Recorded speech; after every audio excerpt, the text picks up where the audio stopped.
trong hai trăm món mình thịt lơi như vậy hấp kia nó chín trăm món rồi trong đây quay ra lên bắt ta đây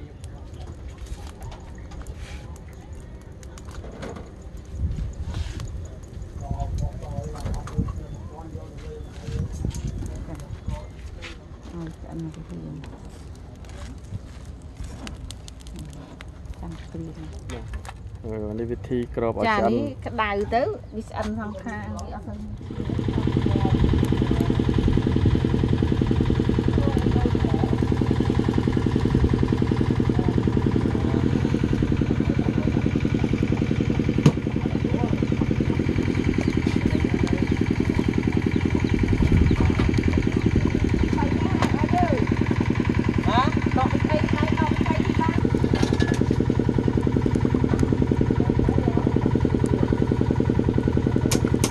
quạt cả móng và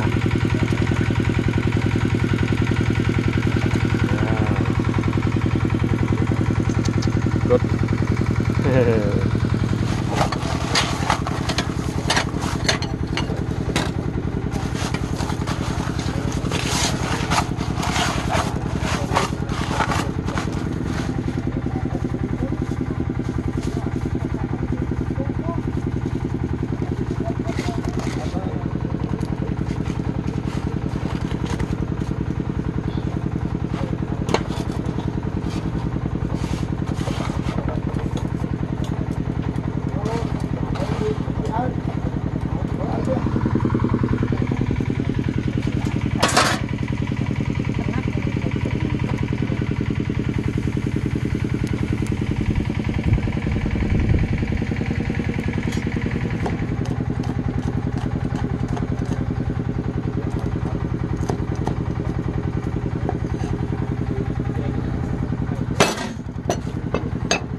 hộp nữa nè còn màu tết màu tới ngày nay ấp nhiều hot hot cũng đang lại rất bẩn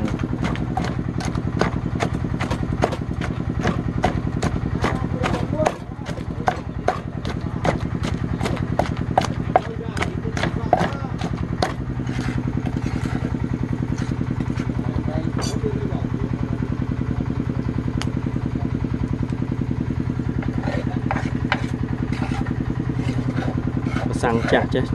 ngá nhá và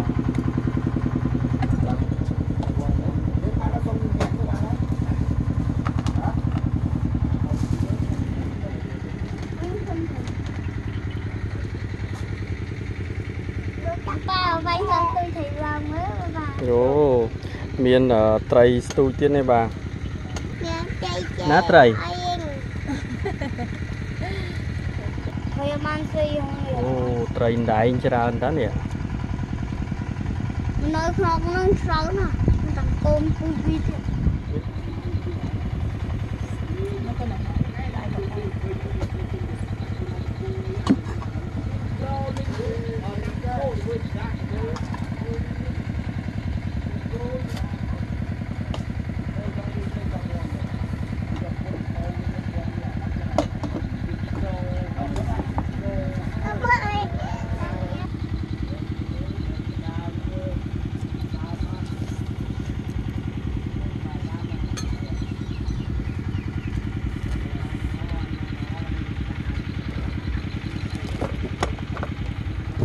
nhằm khả năng xem này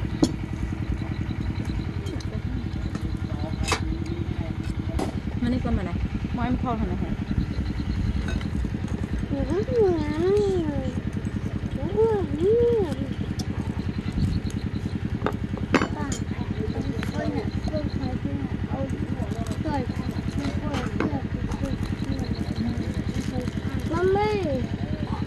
Mami, cái gì cái con nói á, con luôn.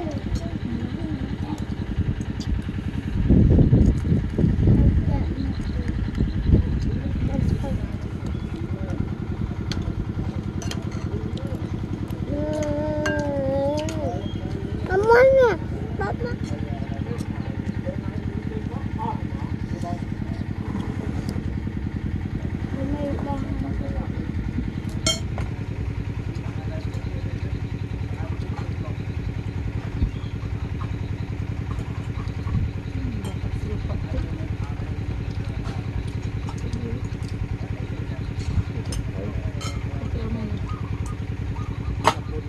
Mama tetap bang. mình chả lo vậy